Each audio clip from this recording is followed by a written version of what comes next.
Completing a chart about ways to protect the environment.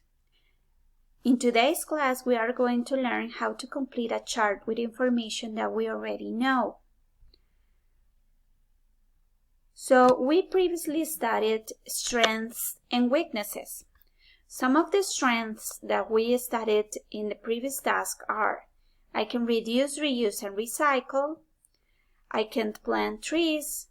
I can walk and use bicycles instead of a car, for example. And some weaknesses were: we have to clean our rivers, we have to protect our oceans and sea animals, and we have to stop using plastic bags. Okay?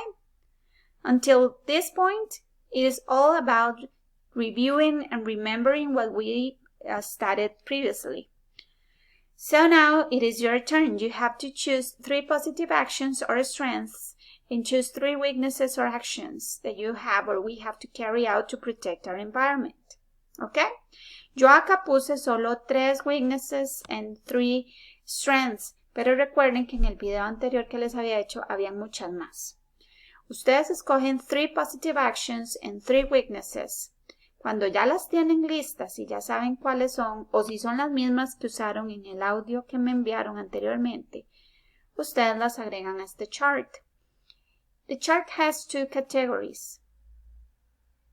Okay, I can and I have to. This is an example. I can save water. We have to reduce gas emissions. Por supuesto, ustedes tendrían que completar 3 con I have to and 3 also with I can.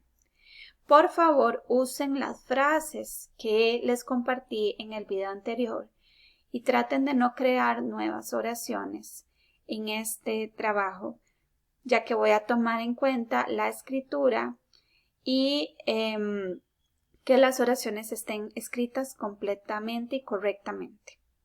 ¿Ok, guys? Recuerden, lo completan en la hoja o en una hoja aparte y me envían una fotografía. Good luck!